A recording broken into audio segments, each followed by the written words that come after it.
What evil works in the heart of me? Blah, blah, blah, blah, blah. I can't see anything. I can't. Yeah, never point an industrial strength super laser into your eye. Anyway, welcome to. I really can't see anything. Welcome to Valentine Goose channel. I'm Star Thinker. I'm Randy Pischel. And this is the no comment channel. I turned off comments because they were getting out of hand. So I can say anything I want and piss people off, and they can't tell me I pissed them off. So I'm trying to think of something I could say that will piss the most people off, and I think it's I think Fenn retrieved the treasure himself and gave it to Trump. What do you think about them apples? That the GPS solve was not only true and accurate, but he hinted at it in several of his videos, and he also hit another treasure in Utah. There we go. How's that?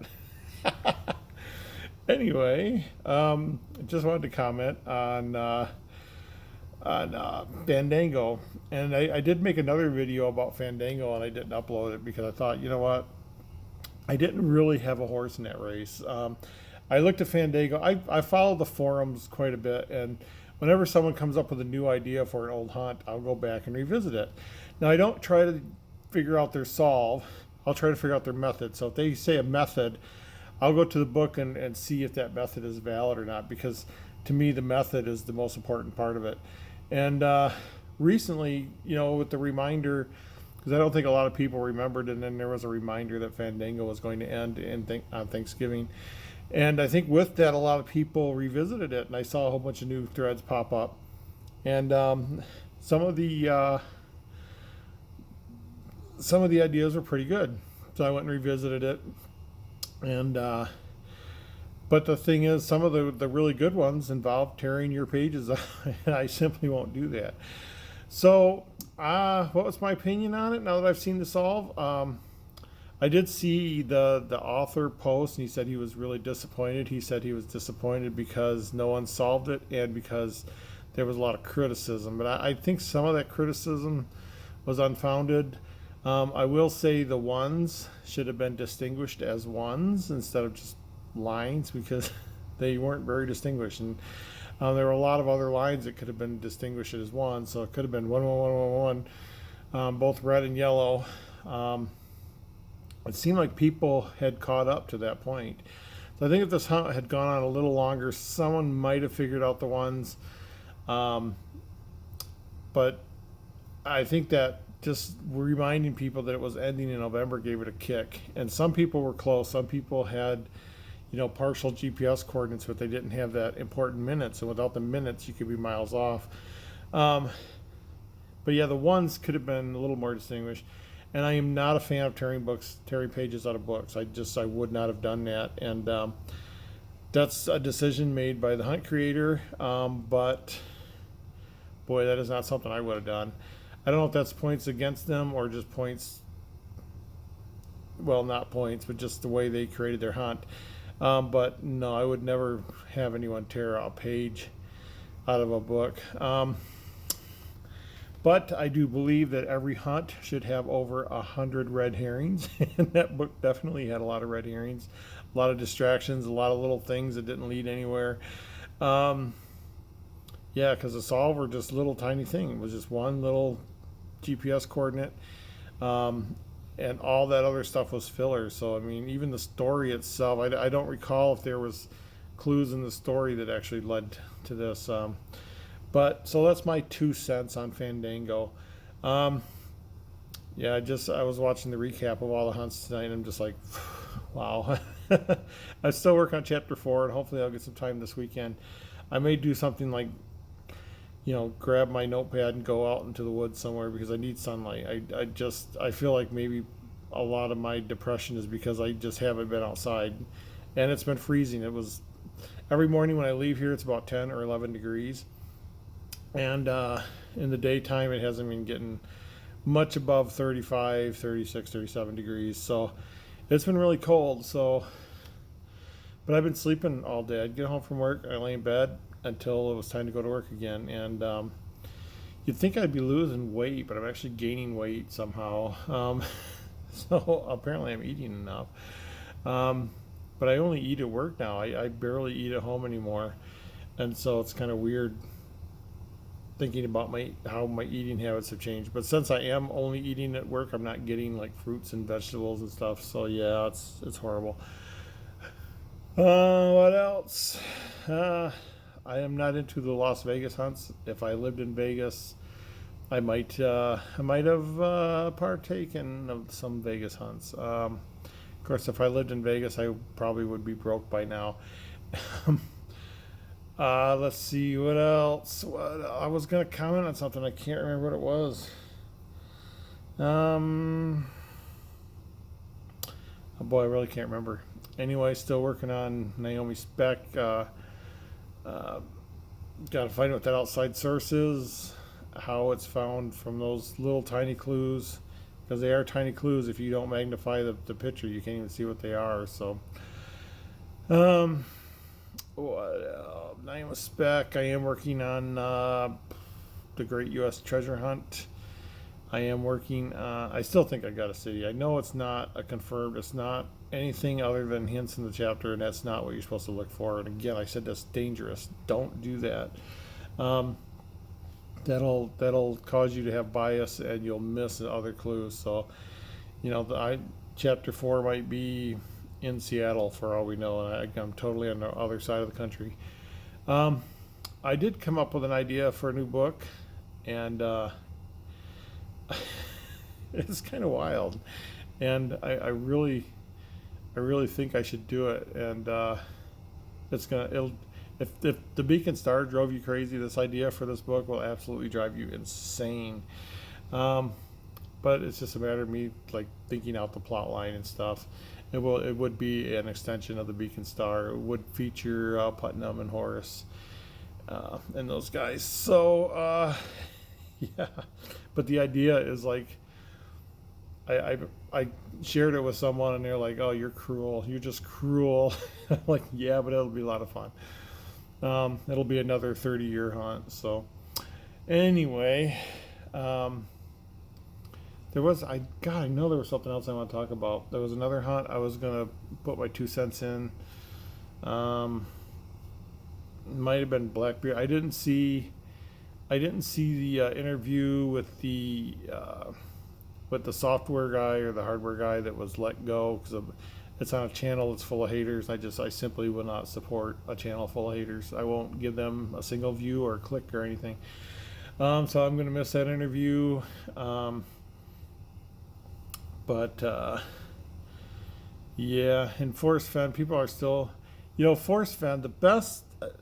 Every time I think of Forest Fen, I think of the Hitchhiker's Guide to the Galaxy, because deep thought was created to give the answer to life, the universe, and everything.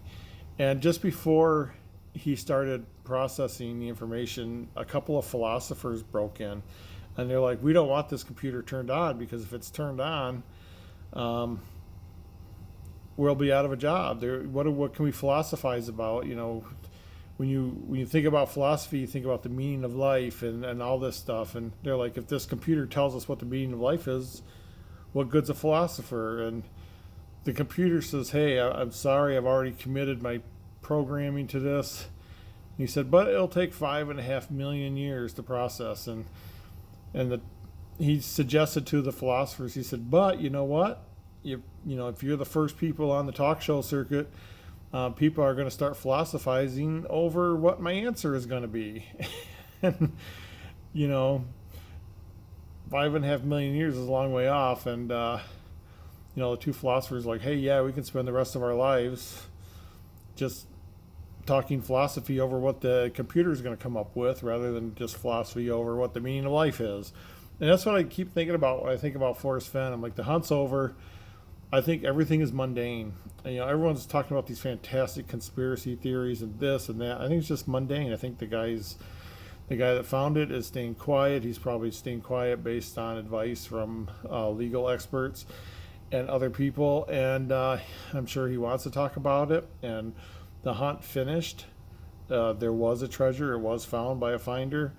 Um, and then Forrest Fenn passed away. And I know that's very mundane. That's the lowest common, the lowest realistic expectation. But all these conspiracy theories, oh, he sent someone, he sent someone clues, or he directed someone to go get it, or, or there's, I just, I don't believe any of that at all. And I believe he didn't care it was in Yellowstone. I think he just didn't care, and he hid it in Yellowstone, and everything was in the chest, and the guy found it, and he met with Forrest, and then he clammed up and kept his mouth shut, and Forrest passed away. And I don't think there's any conspiracy or anything. um, I've said this many, many times. I do believe in the GPS solve, and because of some inaccuracies there, that person knew that was the solve and was out in that area and just like combed the area and looked until he found it, which would have taken 25 days apparently. And that's it. I just think it's very mundane. He found the chest. Everything was in the chest that Forrest said was in the chest. And all these people who are like, oh, these pictures are photoshopped, and oh, blah, conspiracy this and conspiracy that, and Forrest did this and Forrest did that. No, it's just very simple. But yeah, it's just like until the solve comes out, because technically the hunt's over, everything is done except for the solve, and so now people are philosophizing about the solve. So even though it's over, it continues. So until this guy comes forward, and even when he does come forward, there's going to be a backlash, because when I found the snail, I was called a liar to my face that I didn't find the snail, and that Michael Stather gave me the answer, and Michael Stather gave me the snail and told me to tell everyone I found it. So I know what it's like. I know what it's like to be, and he's, my snail was worth like what, $4,800. It wasn't hardly worth anything. And we're talking about a treasure chest that supposedly was worth $3 million, $3 to $5 million, depending on market values. So it's like, yeah, there's gonna be people telling him to his face he's a liar, and he's just gonna sit there and go, well, I know I found it, and I know I got money for it, and everyone's just gonna be screaming in his face, you didn't find it. Forrest told you the answer. Forrest gave it to you. Blah. I can only imagine. I mean, having been through it, I can only imagine what he was preparing himself to go through, and it's just crazy.